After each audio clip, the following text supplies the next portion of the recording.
Hello दोस्तों, मैं doctor Sunil Upadhyay आप सभी का स्वागत करता हूं। तो आज हम फंडामेंटल के जो टॉपिक लेकर के आए हैं वो है प्रेशर सोर, या जिसको हम बेड सोर या प्रेशर अल्सर के नाम से जानते हैं। लास्ट वीडियो जो मेरा था नर्सिंग प्रोसेस, उसमें कुछ बच्चों ने कमेंट्स किया था कि सर हमारे एग्जाम आने वाले हैं, तो आप प्रेशर सोर जो बहुत महत्वपूर्ण टॉपिक है उस पर सर आप अपनी वीडियो डालिए। तो इस बार मैं प्रेशर सोर पर ही वीडियो लेकर के आया हूँ। प्रेशर सोर जो है वो बहुत महत्वपूर्ण है, क्योंकि अभी नेक्स्ट वीक ही आप लोगों के एग्जाम आने वाले हैं। तो फंडामेंटल में ये टॉपिक बहुत महत्वपूर्ण है, और कॉम्पिटिटिव क्लास वाले बच्चों के लिए भी मैं जो टॉपिक कराऊंगा उसके बाद में उनको क्वेश्चन भी कराऊंगा कि कौन कौन से इन टॉपिकों से क्वेश्चंस आ सकते हैं कॉम्पिटिटिव क्लासेस के। तो आप दोनों के लिए ये वीडियो बहुत महत्वपूर्ण है। तो आप दोनों ही लोग इस वीडियो को देखिए, और इसके अगले नेक्स्ट वाले वीडियो में प्रेशर सोर्स से रिलेटेड क्वेश्चंस मैं कराऊंगा। तो उसके लिए आप मेरे चैनल को सब्सक्राइब करिए, और मेरे वीडियो जो आने वाले हैं उनको कंटिन्यू देखते रहिए। तो चलिए हम बात करते हैं प्रेशर सोर। प्रेशर सोर क्या होता है? Pressure sore is a localised injury to the skin and other underline tissues, usually over a body prominence as a result of prolonged unrelieved pressure. It is also known as bed sore, decubitus ulcer और pressure ulcer। यानी pressure ulcer जो है, जो main चीज है, pressure ulcer जो है वो क्या होता है? तो इसमें हमने जो अभी इंट्रोडक्शन में देखा, तो इसमें अनरिलीव्ड प्रेशर, अनरिलीव्ड प्रेशर का मतलब होता है जो प्रेशर, बॉडी का जो प्रेशर है, अनकॉन्शियस पेशेंट है या लंबे समय तक जो बेड पे लेटा हुआ है, उसका जो प्रेशर पॉइंट है, जो प्रेशर यानी जो बॉडी सरफेस है और जो ऑब्जेक्टिव सरफेस एरिया है, उस पे जो प्रेशर बन रहा है, उसके कारण इस पे स्किन पे जो दबाव आता है और जो घाव बनने लग जाते हैं, रेडनेस आने लग जाती है, उसको हम क्या कहते हैं? प्रेशर सोर कहते हैं। तो अगर हम इसकी बात करें कि प्रेशर सोर और बेड सोर जो है वो डेवलप होने का कारण मेनली यही होता है, जब कोई मरीज लंबे समय तक किसी ऑब्जेक्ट पर, बेड पर लेटा रहता है, तो उसकी जो बॉडी पर वेट आ रहा है, वहां पर जो अल्सर्स हो रहे हैं, घाव जो हो रहे हैं, उसको हम प्रेशर सोर कहते हैं। अगर हम इसकी डेफिनेशन की बात करें, an ulceration in the skin that is caused by prolonged pressure on a bony or weight bearing part of the body is called pressure sore या bed sore। बेड सोर या प्रेशर सोर जब कोई व्यक्ति लंबे समय तक लेटा हुआ है और उसके शरीर पर प्रोलॉन्ग्ड प्रेशर जब बोनी पार्ट्स पर या वेट बियरिंग पार्ट पर आ रहा है, तो उसके कारण जो अल्सर हो रहे हैं उसको हम क्या कहते हैं? उसको हम प्रेशर सोर या बेड सोर कहते हैं। चलिए अब बात करते हैं हम रिस्क फैक्टर की। यानी जो रिस्क फैक्टर का मतलब क्या होता है? ऐसी कौन सी चीज है जिनके कारण जो बेड सोर है या प्रेशर अल्सर है वो डेवलप होने के ज्यादा चांसेस होते हैं। तो उसमें हम बात करते हैं सबसे पहला जो पॉइंट है वो है अनरिलीव्ड प्रेशर। अनरिलीव्ड प्रेशर का मतलब क्या हुआ? यानी जब कोई व्यक्ति लेटा हुआ है और उसका जो प्रेशर बन रहा है ऑब्जेक्टिव एरिया पर, तो उसके कारण क्या है? वहां पर रेडनेस आना शुरू हो जाएगा। तो जब अगर हम उसको बार बार चेंज कर देंगे पोजीशन को और उसको रिलीव कर देंगे उस प्रेशर से, तो क्या होगा? वो प्रेशर नहीं बनेगा। लेकिन अगर वो कंटिन्यू प्रेशर बना हुआ है तो उससे क्या होगा? बेड सोर होने के चांसेस बढ़ जाएंगे। तो सबसे पहला रिस्क फैक्टर क्या हुआ? अनरिलीव्ड प्रेशर। यानी जब कोई भी प्रेशर रिलीव नहीं हो रहा है, कंटिन्यू बना हुआ है, तो उसके कारण सबसे ज्यादा चांसेस होते हैं प्रेशर सोर होने के, बेड सोर। उसके बाद में जो दूसरा है वो है फ्रक्शन। फ्रक्शन मीन्स क्या होता है? फ्रक्शन मीन्स होता है रगड़ या घर्षण। जब कोई व्यक्ति का जो पार्ट है, बोनी पार्ट है, वो किसी ऑब्जेक्ट से बार बार टकरा रहा है या बॉडी के अदर पार्ट से टकरा रहा है, तो उसके कारण जो रगड़ हो रही है, घर्षण हो रही है, तो उस जगह क्या होगा? रेडनेस होना शुरू हो जाएगा और वहां अल्सरेशन डेवलप हो जाएगा। तो ये भी रिस्क फैक्टर है बेड सोर का। इसके बाद में हम बात करते हैं जो नेक्स्ट रिस्क फैक्टर है वो है ह्यूमिडिटी। ह्यूमिडिटी मीन्स क्या हो गया? ह्यूमिडिटी मतलब होता है नमी होना। अब शरीर पर जिस पार्ट पर जो प्रेशर बना हुआ है और वहां पर नमी डेवलप हो रही है, तो नमी डेवलप होने के कारण क्या होगा? नमी डेवलप होने के कारण वहां पर अल्सरेशन होने के चांसेस बढ़ जाएंगे। तो ये भी एक रिस्क फैक्टर है प्रेशर अल्सर का और बेड सोर का। इसके बाद में जो नेक्स्ट पॉइंट है, हम बात करते हैं डिहाइड्रेशन। डिहाइड्रेशन मतलब क्या होता है?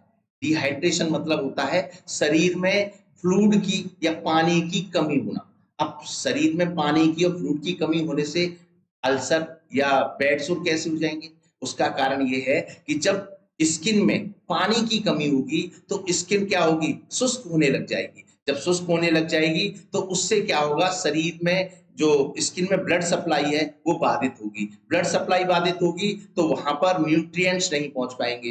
न्यूट्रिएंट्स नहीं पहुंच पाएंगे तो स्किन बहुत ही पतली होती चली जाएगी और जिसके कारण वहां पर घर्षण होगा और अल्सर डेवलप होने लग जाएंगे। चलिए, अब अगला जो है कारण, रिस्क फैक्टर है, वो है माल न्यूट्रिशन।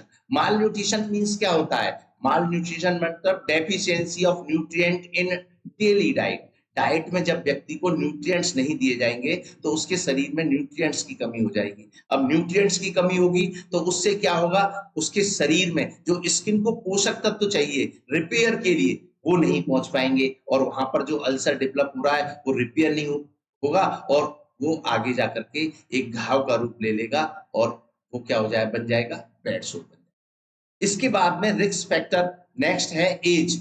एज मीन्स क्या होता है? उम्र। उम्र का मतलब, उम्र क्यों प्रभावित करती है? जब कोई बच्चा न्यूबॉर्न होता है या एडल्ट होता है, एडोलसेंट्स होता है, तो उस एज में उसका ब्लड सर्कुलेशन तेज होता है, वहां पर न्यूट्रिएंट्स की सप्लाई अच्छी होती है। लेकिन ओल्ड एज में जो है स्किन जो है बहुत थिन हो जाती है, पतली हो जाती है, तो उसके कारण क्या होता है? वहां पर क्या होगा? स्किन में माल न्यूट्रिशन की कम, माल न्यूट्रिशन हो जाएगा, स्किन में न्यूट्रिएंट्स नहीं पहुंच पाएंगे, थिन हो जाएगी, तो उसके कारण क्या होगा? अभी जब मैंने माल न्यूट्रिशन में बताया था उसके कारण क्या होता है? बेड सोर हो जाते हैं। तो एज फैक्टर भी ये रिस्क फैक्टर होता है क्योंकि ओल्ड एज में सबसे ज्यादा बेड सोर या प्रेशर अल्सर होने के चांसेस बढ़ जाते हैं। इसके बाद में टेम्परेचर। अब टेम्परेचर क्यों? टेम्परेचर से क्यों बेड सोर होंगे? रिस्क फैक्टर क्यों है टेम्परेचर का? क्योंकि शरीर में अगर हाइपोथर्मिया होता है, हाइपोथर्मिया मींस बिलो टेम्परेचर, अगर शरीर में टेम्परेचर कम हो जाता है तो उसके कारण क्या होता है? ब्लड सर्कुलेशन बाधित होता है क्योंकि वैसो कॉन्ट्रैक्शंस होने लग जाते हैं। जब वैसो कॉन्ट्रैक्शंस होंगे तो ब्लड सप्लाई बाधित हो जाएगी और ब्लड सप्लाई बाधित हो जाएगी तो स्किन के लिए न्यूट्रिएंट्स नहीं पहुंच पाएंगे और स्किन थिन होने लग जाएगी और वो जब दबाव में आएगी, ऑब्जेक्टिव में आएगी, तो क्या होगा? जब वहां पर प्रेशर पड़ेगा तो वहां पर अल्सर डेवलप होने लग जाएंगे। तो ये सारे पॉइंट्स क्या है? रिस्क फैक्टर है। कौन कौन से? अनरिलीव्ड प्रेशर, फ्रैक्शन, ह्यूमिडिटी, डिहाइड्रेशन, माल न्यूट्रिशन, एज और टेम्परेचर। ये सारे पॉइंट्स जो है वो क्या है? प्रेशर अल्सर के कारण है, जिनके कारण प्रेशर अल्सर होने के बहुत ज्यादा चांसेस होते हैं।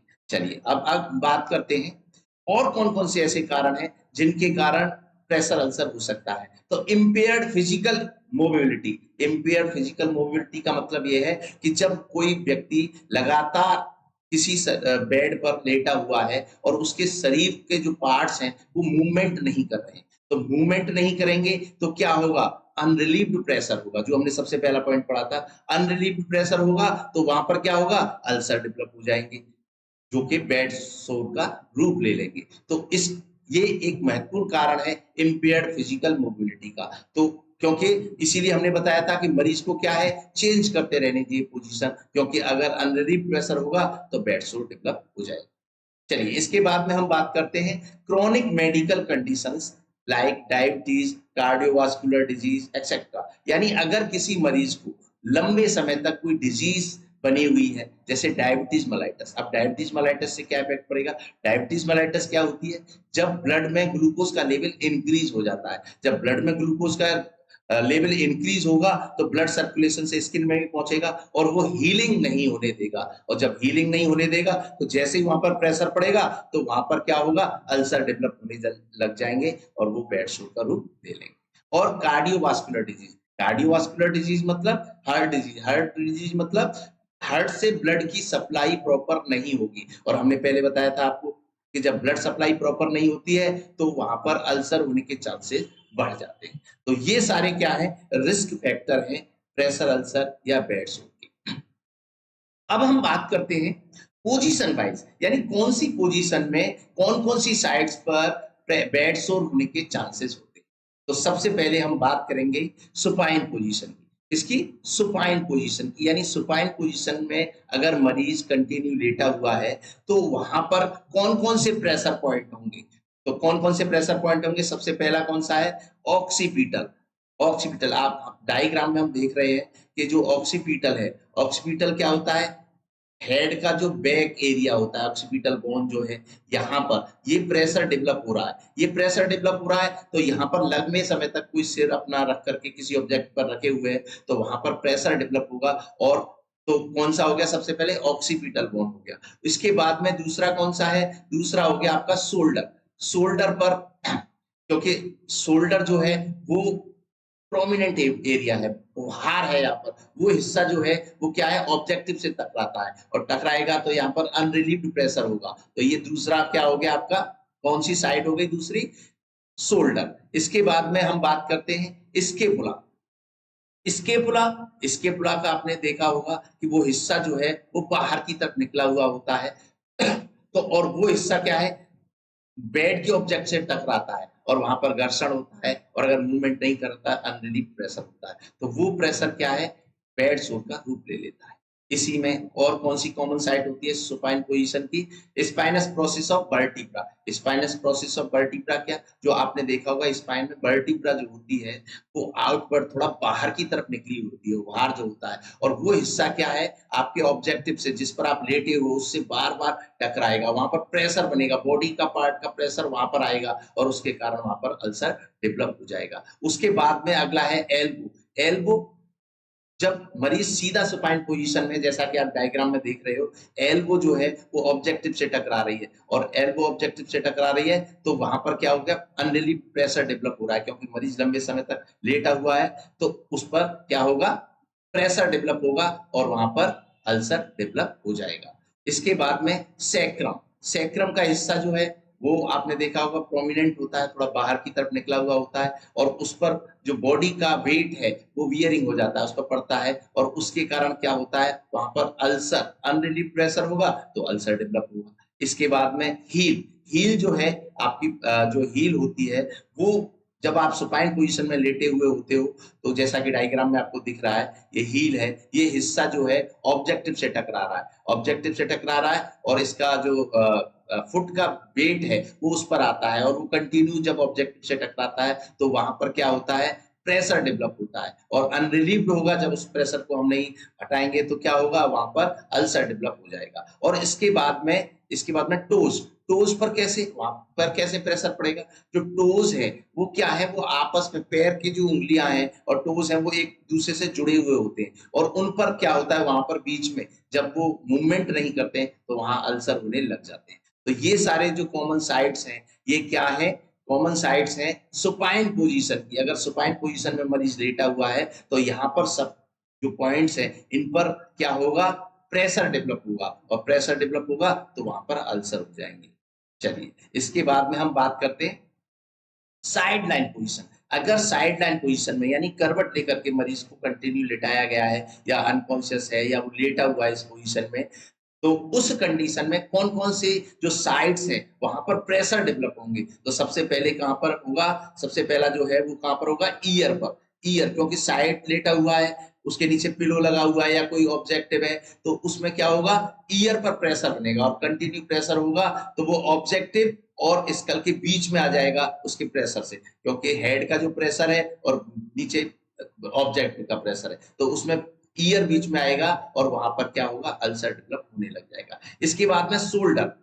शोल्डर पर प्रेशर आता है साइड लाइन पोजीशन में, और बहुत मोस्ट कॉमन अल्सर जो देखने को मिलते हैं, बेड सोर मिलते हैं जो साइड लाइन पोजीशन में, वो है शोल्डर। इसके बाद में हिप्स पर प्रेशर डेवलप होता है और वहां पर अल्सर देखने को मिलते हैं साइड लाइन पोजीशन में। बॉडी का जो वेट है वो ज्यादातर हिप्स पर होता है और यहाँ पर अल्सर डेवलप होने लग जाते हैं। इसके बाद में नीज पर जो अल्सर होते हैं, एक पैर के ऊपर दूसरा पैर रखा हुआ है तो नीज के ऊपर दूसरी नीज भी है, तो यहाँ बीच में भी मीडियल नीज, यहाँ पर भी जो है वो प्रेशर बहुत बियर होता है और इसके कारण यहाँ पर प्रेशर अल्सर हो जाता है। साइडलाइन पोजीशन में जो हमने देखा कि पेशेंट लंबे समय तक लेटा हुआ है, तो उसके कारण भी यहाँ पर प्रेशर डेवलप होता है और प्रेशर अल्सर या बेड सोर हो जाते हैं।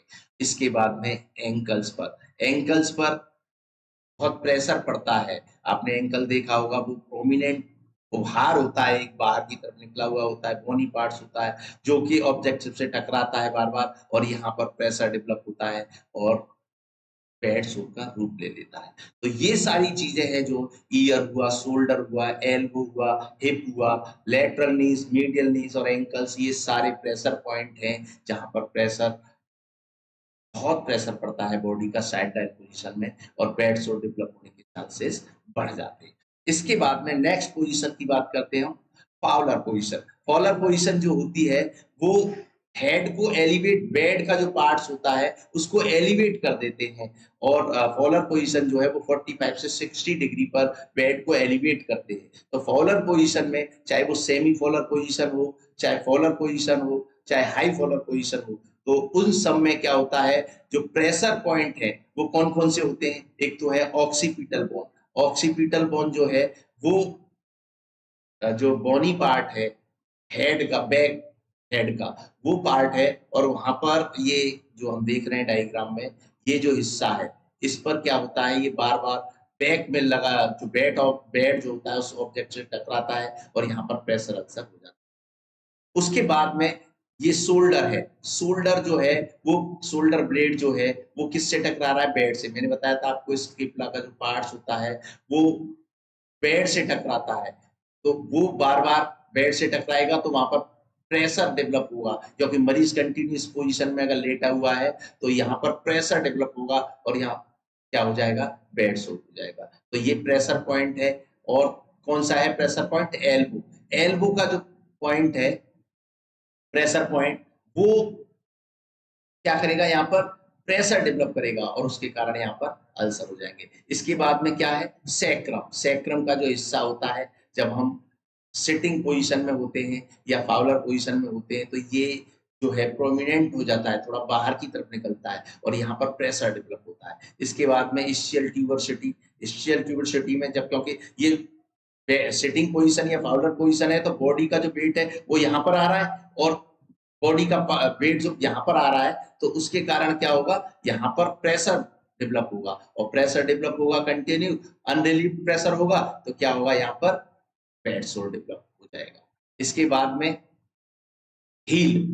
हील, क्योंकि अगर आप सुपाइन पोजीशन में है, चाहे सिटिंग पोजीशन में है, फाउलर पोजीशन में है, हील जो प्रोमिनेंट एरिया है जिस पर प्रेशर डेवलप होता ही है और यहाँ पर प्रेशर शुरू होने के चांसेस सबसे ज्यादा होते हैं। और टोज पर मैंने आपको बताया था, क्योंकि बॉडी मूवमेंट नहीं कर रही है और फिंगर्स और टूज आपस में टकरा रहे हैं तो वहां पर भी प्रेशर होने के चांसेस बढ़ जाता है और जब प्रेशर बढ़ेगा तो अनरिलीव प्रेशर होगा तो वहां पर प्रेशर सोर डेवलप हो जाएगा। तो ये सारी जो पॉइंट्स हैं फाउलर पोजीशन में, जो प्रेशर डेवलप होते हैं, प्रेशर पॉइंट्स हैं, तो ये सभी साइड्स हैं। कौन कौन सी, occipital bone, shoulder blades, elbow, sacrum और इस्चियल ट्यूबरसिटी और हील और टोज, ये सारे फाउलर पोजीशन के मेन प्रेशर पॉइंट्स हैं। इसके बाद नेक्स्ट हम बात करते हैं सिटिंग पोजीशन की। अगर लंबे समय तक कोई व्यक्ति सिटिंग करता है, बैठता है और या फिर उसको व्हील चेयर पर या चेयर पर हम बिठाए हुए हैं, तो उसके कारण कौन कौन सी ऐसी साइड्स हैं जहां पर प्रेशर डेवलप होगा। तो कौन कौन सी साइड्स हैं, एक तो शोल्डर ब्लेड। शोल्डर ब्लेड है जो कि यहाँ पर प्रेशर पॉइंट होगा, फाउलर पोजीशन में भी, इसमें भी, पोजीशन में भी, क्योंकि ये जो हिस्सा होता है ये थोड़ा सा प्रोमिनेंट होता है, बाहर की तरफ निकला हुआ होता है और बॉडी का जो वेट है यहीं पर आता है, तो इसके कारण यहाँ पर प्रेशर डेवलप होता है और अनरिलीव प्रेशर रहता है तो यहाँ पर प्रेशर शुरू डेवलप हो जाता है। उसके बाद में दूसरा है लोअर बैक। लोअर बैक, जो बैक का स्पाइन एरिया है उस पर प्रेशर पड़ता है। स्पाइन प्रोट्रूजन जो है, यानी स्पाइन का जो पार्ट जो बाहर की तरफ निकला हुआ होता है उस पर प्रेशर पड़ता है और वो उसके कारण क्या होता है, यहाँ पर वेट डेवलप हो जाता है। वेट जो है बियरिंग होगा तो उसके कारण क्या होगा, ऑब्जेक्टिव से टकराएगा, ऑब्जेक्टिव से टकराएगा तो वहां पर प्रेशर अनरिलीव प्रेशर होगा, और अनरिलीव प्रेशर होगा तो वहां पर अल्सर डेवलप हो जाएगा, घाव बन जाएगा। इसके बाद में एल्बो, एल्बो मैंने आपको बताया था बाउलर में भी, इसमें भी एल्बो जो है वो बार बार ऑब्जेक्टिव से टकरा रही है तो उसके कारण क्या होगा, यहाँ पर अल्सर डेवलप होगा। इसके बाद में सैक्रम पे है और इस्चियल ट्यूबरसिटी है और हील्स, ये सारे पॉइंट्स जो है, और थाई, ये सारे जो पॉइंट्स हैं वो सिटिंग पोजीशन के प्रेशर पॉइंट्स हैं, और प्रेशर पॉइंट जो है वो क्या करेंगे, बेड सोर या प्रेशर अल्सर डेवलप करेंगे। चलिए अब नेक्स्ट बात करते हैं हम प्रोन पोजीशन। प्रोन पोजीशन कौन सी होती है, जिसमें मरीज उल्टा लेटा हुआ होता है, यानी स्पाइनल सर्जरी हुई है या उसको किसी तरीके की इस तरीके की प्रॉब्लम है कि उसको सुपाइन कंडीशन में हमें नहीं लेटा सकते हैं, उसको प्रोन पोजीशन में देते हैं। तो उस कंडीशन में जब मरीज लंबे समय तक लेटा हुआ होता है तो उस कंडीशन में जो प्रेशर पॉइंट है वो डेवलप होते हैं। तो इसमें प्रोन पोजीशन में कई सारी पोजीशन होती है कि मरीज को किस कंडीशन में लेटाया हुआ है। अगर उसका फोर हेड जो है, जिसको माथा बोलते हैं, फोर हेड जो है अगर वो ओटी टेबल पर, ओटी में लेटाया हुआ है कंटिन्यू लंबे समय, या बेड पर लेटाया हुआ है, तो फोर हेड पर भी जो प्रेशर पॉइंट आ सकता है। उसके बाद में चिन या चिन पर आ सकता है, इसके बाद में एल्बो पर आ सकता है। अगर उसका हाथ जो है वो हेड के नीचे रखा गया है तो एल्बो पर पूरी बॉडी का, उसके हेड का जो प्रेशर पॉइंट पड़ेगा तो उसके कारण एल्बो पर हो सकता है। रिब केस पर हो सकता है, क्योंकि रिब्स जो है वो थोड़ी प्रोमिनेंट होती हैं, तो रिब्स जो बोनी एरिया है उसके बीच में स्किन जो है उसमें फ्रैक्शन होता है ऑब्जेक्टिव एरिया और रिब्स के बीच में, तो वहां पर क्या होता है, प्रेशर डेवलप होता है, और प्रेशर डेवलप होता है और फ्रैक्शन होता है। तो मैंने आपको रिस्क फैक्टर में भी बताया था, तो फ्रैक्शन के कारण और अनरिलीव प्रेशर के कारण क्या होता है, वहां पर अल्सर डेवलप हो जाता है। चलिए इसके बाद में नेक्स्ट है रिप्रोडक्टिव ऑर्गन। खासतौर से मेल रिप्रोडक्टिव ऑर्गन्स जो है उन पर प्रेशर पॉइंट आता है अगर मरीज जो है प्रोन पोजीशन में लेटा हुआ है। इसके बाद में थाई, थाई पर प्रेशर पॉइंट आएगा जैसा कि आप डायग्राम में देख रहे हैं, नीज पर आएगा और टोज पर आएगा। तो ये सारे जो प्रोन पोजीशन के प्रेशर पॉइंट है जहां पर बेड सोर डेवलप होने के चांसेस बहुत अधिक होते हैं। चलिए इसके बाद में हम बात करते हैं stages of pressure ulcer. Pressure ulcer की जो स्टेजेस हैं वो कौन कौन सी है, तो प्रेशर अल्सर आज graded and stages induce amount of tissue damages, यानी बहुत सारी जो स्टेजेस हो, कई सारी स्टेजेस ऐसी होती हैं जिसमें धीरे धीरे करके प्रेशर पॉइंट जो है वो डेवलप होते हैं। तो इसमें मेन जो है वो चार स्टेजेस होती हैं। सबसे पहली जो स्टेज है वो है रेडेंड एरिया ऑफ स्किन, यानी सबसे पहली स्टेज में क्या होता है, जो प्रेशर पॉइंट है जहां पर प्रेशर पड़ रहा है वो हिस्सा जो है वो रेड होने लग जाएगा। वहां पर कोई बुंड घाव नहीं होता है, लेकिन वहां पर स्किन में पेन होने लग जाता है और स्किन जो है वो ब्रेक टूटने लग जाती है, वहां टीयर होने लग जाएगा, वहां रेडनेस होने लग जाएगी, और वहां पर क्या होगा, ब्लेंच, ब्लेंच मतलब रगड़ खा के लाल लाल हिस्सा हो जाना, इस तरीके का हिस्सा होने लग जाएगा। और वहां पर जो है वो जगह गर्म होने लग जाएगी, क्योंकि वहां पर टेम्परेचर इंक्रीज हो जाएगा।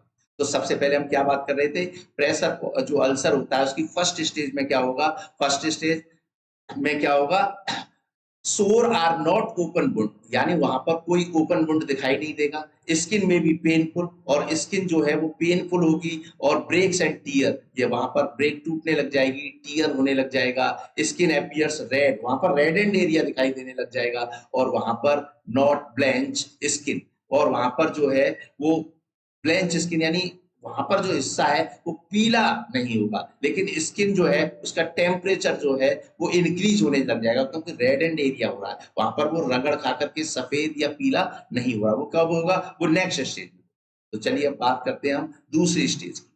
सेकेंड स्टेज में क्या होता है, ब्लस्टर होने लग जाते हैं, या ओपन सोर यानी घाव होने लग जाएगा, या फिर छाला सा पड़ जाएगा, छाला पड़ जाएगा, स्किन ब्रेक होने लग जाएगी, ओपन अल्सर हो जाएंगे। पहली स्टेज में ओपन अल्सर नहीं थे, इस स्टेज में क्या है, ओपन अल्सर होने लग जाएंगे, और वहां पर टेंडरनेस आ जाएगी, पेनफुल होने लग जाएगा, और ब्लस्टर, ब्लस्टर मतलब छाले नुमा, घाव नुमा दिखने लग जाएगा, और वहां पर जो स्किन है वो डैमेज होगी, और बियॉन्ड रिपेयर और मे बी डाई, और वो रिपेयर हो सकती है या फिर वहां पर डाई होने लग जाएगी, यानी ब्लैक ब्लैक सा हिस्सा होने लग जाएगा। तो ये दूसरी स्टेज है इसकी प्रेशर अल्सर।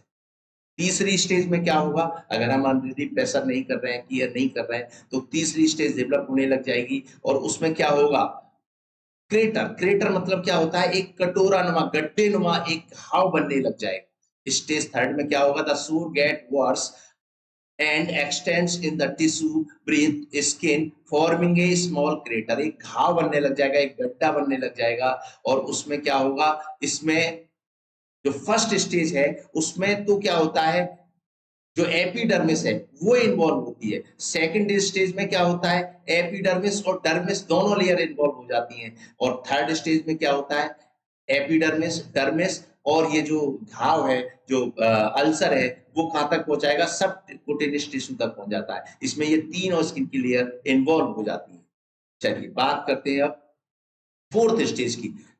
थर्ड स्टेज में जो घाव सबकुटेनियस तक पहुंच रहा है तो उससे क्या है, नर्व डैमेजेस हो रही है। नर्व डैमेजेस हो रही है तो वहां पर या तो बहुत कम पेन होगा और अगर वो डीपली पहुंच रहा है तो वहां पर मरीज को पेन नहीं होगा, पेनलेस जो अल्सर्स हैं वो डेवलप होंगे। क्यों, क्योंकि वहां पे नर्व्स जो है वो डैमेज हो रही हैं और जो नर्व्स हैं वही तो सेंसेशन लेकर के जाती हैं। तो थर्ड स्टेज में क्या होगा, no pain due to subcutaneous tissue damage और नर्व डैमेज। अब बात करते हैं फोर्थ स्टेज में। फोर्थ स्टेज में क्या होता है, कौन कौन सी स्किन इन्वॉल्व होती है, एपिडर्मिस, डर्मिस और उसके बाद में सबक्यूटेनियस और टेंडन्स, मसल्स और ये सब बोन तक पहुंच जाता है। ये जो घाव है वो बोन तक पहुंच जाएगा। फोर्थ स्टेज में क्या होगा, pressure sore is very deep, reaching into muscles, bone, damage to deeper tissues, tendons and joints may be occur। चौथी स्टेज में ये जो घाव है उसमें बोन्स और क्या होगा, टिश्यूज और टेंडन्स और मसल्स डैमेज होने लग जाए। तो ये चार स्टेज हमने अभी समझी कि प्रेशर अल्सर में जो चार स्टेज है वो किस तरीके से डेवलप होती है। इसके बाद में अब हम बात करते हैं कॉम्प्लिकेशंस की। कॉम्प्लिकेशंस यानी अगर किसी को प्रेशर सो या बेड सो डेवलप हो रहा है तो उसको कौन कौन सी कॉम्प्लिकेशंस हो सकती हैं। तो उसमें कॉम्प्लिकेशंस है, सबसे पहली है सेलुलाइटिस। सेलुलाइटिस का मतलब क्या होता है, it is a common bacterial skin infection that causes redness, swelling, pain and infected area of infection। यानी जैसा हमने फर्स्ट स्टेज में बताया था कि उसमें क्या होगा, सबसे पहले रेडनेस आने लग जाएगी, रेडनेस आने लग जाएगी और वहां पर बैक्टीरिया बैक्टीरिया जो है वो ग्रोथ करने लग जाएंगे। तो उस कंडीशन को हम क्या कहते हैं, सेलुलाइटिस। यानी सेलुलाइटिस हो सकती है, यानी बैक्टीरियल इन्फेक्शन ग्रोथ कर सकता है। दूसरा सेप्सिस। सेप्सिस का मतलब क्या हुआ, प्रेजेंस ऑफ माइक्रो ऑर्गेनिज्म, यानी वहां पर माइक्रो ऑर्गेनिज्म उपस्थित होंगे और बैक्टीरियल इन्फेक्शन हो जाएगा और बैक्टीरिया क्या है, वहां पस फॉर्मेशन करने लग जाएंगे। यानी वो जो वुंड है, घाव है, जो बेड सोर है, उससे क्या है, लिक्विड रूप में पस फॉर्मेशन होने लग जाएगी और फ्लूइड वहां से रिलीज होने लग जाएगा। तो ये सेकंड कॉम्प्लिकेशंस है बेड सोर की। उसके बाद में क्या होगा, वहां पर कैंसर डेवलप हो सकता है। कैंसर डेवलप क्यों होगा, क्योंकि वहां पर जो सेल्स हैं वो अनकंट्रोल हो जाएंगे, उनकी ग्रोथ जो है वो अनकंट्रोल हो जाएगी और उसके कारण क्या होगा, वहां पर कैंसर डेवलप होने के चांसेस भी हो सकते हैं। इसके बाद में बोन एंड जॉइंट्स इन्फेक्शन। हमने आपको बताया था अभी फोर्थ स्टेज में कि जो प्रेशर अल्सर होता है वो जब फोर्थ स्टेज में होता है तो टेंडन्स और बोन्स वहां तक पहुंच जाता है। तो जो जॉइंट्स है, अगर वहां पर प्रेशर डेवलप हो रहा है, जैसे एल्बो में हो रहा है, नीज में हो रहा है, हिप पे हो रहा है, तो वहां पर क्या होगा, वो जो जॉइंट्स हैं वो प्रभावित होने लग जाएंगे, उनमें इन्फेक्शन होने लग जाएगा। और एनीमिया हो सकता है। एनीमिया क्यों होगा, haemoglobin less the body, body में हीमोग्लोबिन का लेवल कम हो जाएगा क्योंकि वहां पर अल्सर डेवलप हो रहा है, तो वहां पर बैक्टीरिया इन्फेक्शन हो रहा है, तो उसके कारण वहां पर एनीमिया डेवलप हो सकती है। गैंग्रीन। गैंग्रीन का क्या मतलब होता है, डेथ ऑफ बॉडी टिश्यूज। वहां पर जो एरिया प्रेशर पॉइंट में आ रहा था, अनरिलीव्ड प्रेशर हो रहा था, तो लंबे समय तक जब वहां पर प्रेशर बना रहेगा तो उसके कारण क्या है, वहां पर जो टिश्यू सेल्स हैं वो डेड होने लग जाएंगे और उसके कारण वहां पर गैंग्रीन डेवलप होगा क्योंकि वहां पर ब्लड की सप्लाई जो है वो बाधित हो जाएगी। किसके कारण बाधित हो रही है, वहां पर जो प्रेशर अल्सर पड़ रहा है, अनरिलीव्ड प्रेशर, जो कंटिन्यू प्रेशर पड़ा हुआ है, उसके कारण वहां पर गैंग्रीन डेवलप हो जाएगी। चलिए इसके बाद में गैंग्रीन के बाद में ऑटोनोमिक डायसरफ्लेक्सिया। ऑटोनोमिक डायसरफ्लेक्सिया क्या होता है, ऑटोनोमिक डायसरफ्लेक्सिया जिसमें स्पाइनल और जो है हमने आपको बताया था कि जब कोई सिटिंग पोजीशन में होता है या सुपाइन पोजीशन में होता है तो जो स्पाइन वर्टिब्रा होती है, वर्टिब्रा वो हिस्सा जो है वो बार बार वहां पर जो प्रेशर पड़ रहा है तो उसके कारण घर्षण के कारण वहां पर क्या होता है, प्रेशर अनरेडी प्रेशर रहेगा तो वहां पर बेड सोर हो जाएगा। और जब वो फोर्थ स्टेज में पहुंच जाएगा तो वो क्या करेगा, स्पाइनल कॉर्ड को इंजर्ड कर देगा। और जब स्पाइनल कॉर्ड तक वो इन्फेक्शन पहुंच जाएगा तो उस कंडीशन को हम क्या कहते हैं, उस कंडीशन को कहते हैं हम ऑटोनोमिक डायसरफ्लेक्सिया, यानी इन्फेक्शन इन स्पाइनल कॉर्ड। ये सारी कॉम्प्लिकेशंस थी। अब हम बात करेंगे प्रिवेंशन की, यानी हम जो प्रेशर अल्सर होता है, बेड सोर होता है, उसकी रोकथाम कैसे कर सकते हैं। तो इसका सबसे महत्वपूर्ण जो प्रिवेंशन है वो है position change. Changing position frequently and consistently in crucial to preventing bed sores. यानी अगर हम किसी पेशेंट को जो कंटिन्यू एक ही पोजीशन में लेटा हुआ है तो हर एवरी 2 आवर्स, ये ध्यान रखिएगा, एवरी 2 आवर्स यानी हर 2 घंटे पर उसकी अगर हम पोजीशन चेंज करते रहेंगे तो उसमें प्रेशर सोर डेवलप, बेड सोर डेवलप नहीं होगा। क्योंकि हमने आपको शुरुआत में ही बताया था कि बेड सोर कब डेवलप होता है, जब अनरिलीव्ड प्रेशर होता है, यानी प्रेशर जो है वो रिलीव्ड नहीं होगा। और प्रेशर को रिलीव करने के लिए हम क्या करेंगे, पोजीशन चेंज। तो प्रिवेंशन, सबसे बढ़िया प्रिवेंशन जो बेड सोर का है वो है पोजीशन चेंज एवरी 2 आवर्स, यानी हर 2 घंटे पर मरीज की अगर हम पोजीशन चेंज करते रहेंगे तो उसमें बेड सोर के चांसेस बहुत कम होते हैं। इसके बाद में स्किन इंस्पेक्शन, अगर हम डेली इंस्पेक्शन करेंगे, स्किन को बार बार देखते रहेंगे, उसकी पोजीशन चेंज करते रहेंगे तो उससे क्या है, वो प्रेशर जो है हमें प्रेशर पॉइंट दिखाई देगा, रेडनेस दिखाई देगी, तो हम उसकी वहां पर केयर करेंगे, उसको ड्राई करेंगे, वहां पर लोशन लगाएंगे या फिर पाउडर लगाएंगे फोन में, तो उससे क्या होगा, वहां पर प्रेशर डेवलप नहीं होगा और हम रोकथाम कर सकते हैं बेड सोर की। उसके बाद में न्यूट्रिशन, हमने रिस्पेक्ट में आपको बताया था कि माल न्यूट्रिशन, माल न्यूट्रिशन जो है वो क्या होता है, डेफिशिएंसी ऑफ न्यूट्रिशन। अगर शरीर में न्यूट्रिएंट्स की कमी हो रही है तो उसके कारण बेड सोर डेवलप होते हैं। तो रोकथाम के लिए हम क्या कर सकते हैं, अब हम उसको न्यूट्रिएंट डाइट देंगे, यानी हम डाइट में उसको न्यूट्रिशन देंगे, और न्यूट्रिशन देंगे तो उससे क्या है, स्किन जो है वो उसमें न्यूट्रिएंट्स पहुंचेंगे और हीलिंग पावर अच्छी होगी। इसके बाद में life style changes, life style changes हम कैसे कर सकते हैं, डेली एक्सरसाइज, उसके शरीर में हमने बताया था इम्पेयरमेंट ऑफ बॉडी पार्ट्स, अगर इम्पेयरमेंट नहीं हो रहा है बॉडी पार्ट का, मूवमेंट नहीं हो रहा है तो उसके कारण क्या होता है, बेड सोर डेवलप होते हैं। तो लाइफ स्टाइल चेंज में हम क्या करेंगे, डेली एक्सरसाइज कराएंगे मरीज के, जिससे कि ब्लड सर्कुलेशन बढ़ेगा और अनरिलीव्ड प्रेशर नहीं होगा, यानी प्रेशर में रिलीव होगा और उसके कारण क्या होगा, बेड सोर डेवलप नहीं होगा। और फाइटिंग स्मोकिंग, अगर स्मोकिंग करता है तो उस स्मोकिंग को तुरंत बंद कर देंगे, जिससे कि बेड सोर होने के चांसेस नहीं होंगे। और क्या करेंगे, use pressure relieving devices, pressure relieving devices जैसे कि हमने आपको लास्ट वीडियो में बताया भी था कि कंफर्ट डिवाइसेस जो होते हैं, कंफर्ट डिवाइसेस कौन कौन से होते हैं जो प्रेशर रिलीव करते हैं, तो उसके लिए एयर मैट्रेस, वाटर मैट्रेस प्रयोग करते हैं। जो लंबे समय तक मरीज जो अनकॉन्शियस पड़े हुए रहते हैं बेड पर, उनके लिए हम क्या करते हैं, वाटर मैट्रेस है और एयर मैट्रेस है। और क्या करते हैं, 5 पिलो मेथड, 5 पिलो मेथड, एक हेड के नीचे, एक शोल्डर के नीचे, एक बैक के नीचे और एक नीज के नीचे और एक हील के नीचे, ये 5 पिलो मेथड होता है जिसको हम अपनाएंगे, किसमें, यूज प्रेशर रिलीविंग डिवाइसेस के रूप में, जिससे कि बेड सोर से बचाव किया जा सके। इसके बाद में अब हम बात करते हैं ट्रीटमेंट की। अगर किसी को बेड सोर डेवलप हो गए हैं, हमने प्रिवेंट कोशिश की, लेकिन अगर उसके बेड सोर डेवलप हो गए हैं तो अब उसका ट्रीटमेंट क्या करेंगे। तो बेड सोर का जो प्रिवेंशन में भी हम आपको बता चुके हैं, बेस्ट ट्रीटमेंट जो होता है चेंजिंग पोजीशन, क्योंकि अगर बेड सोर डेवलप हो गया है और वो कंटिन्यू वहां पर प्रेशर डेवलप होगा तो वो हील नहीं हो पाएगा, वहां पर ब्लड सर्कुलेशन नहीं हो पाएगा, तो उसके कारण क्या होगा, बेड सोर ग्रोथ करता रहेगा, ठीक नहीं होगा। तो चेंजिंग पोजीशन यानी सबसे महत्वपूर्ण ट्रीटमेंट जो होता है बेड सोर का वो है चेंजिंग पोजीशन।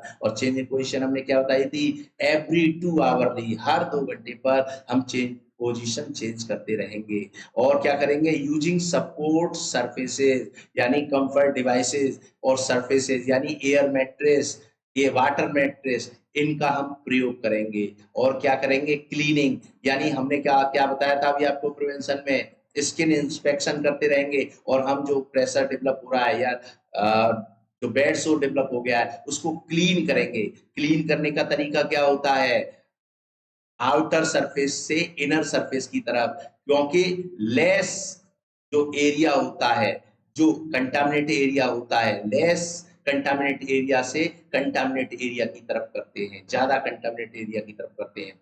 तो जो बेड सोर होता है वो कंटामिनेटेड एरिया है और उसके आसपास का जो एरिया है वो लेस है। तो आउटर से इनर की तरफ हम इसको क्लीनिंग करेंगे। इसको ध्यान रखिएगा, बेड सोर या प्रेशर अल्सर जो होता है उसकी जो हम क्लीनिंग करते हैं वो आउटर सरफेस से इनर की तरफ करते हैं, और जो सर्जिकल वुंड होता है उसको इनर से आउटर की तरफ करते हैं।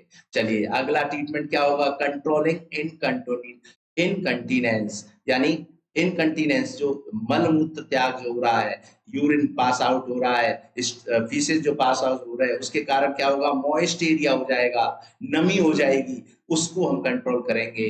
तो उसके लिए हम क्या कर सकते हैं, उसके लिए हम डायपर्स का प्रयोग करेंगे, डायपर्स पहनाएंगे, जिससे कि वहां पर जो वो बार बार अनकंट्रोल यूरिन पास आउट हो रहा है, और हर 2 घंटे पर 1 घंटे पर ये चेक करते रहेंगे कि डायपर लीक तो नहीं कर रहा है, और वहां पर जो है वो मॉइस्ट डेवलप तो नहीं हो रहा है। और क्या करेंगे, रिमूवल डैमेज टिश्यू, जितने भी टेस्ट जो वुंड है, बेड सोर है, वहां पर जो भी डैमेज टिश्यू है उनको रिमूव करते रहेंगे, नहीं तो क्या होगा, वहां पर गैंग्रीन डेवलप हो जाएगी। चलिए इसके बाद में आगे हम बात करते हैं, क्या करेंगे, ड्रेसिंग करेंगे।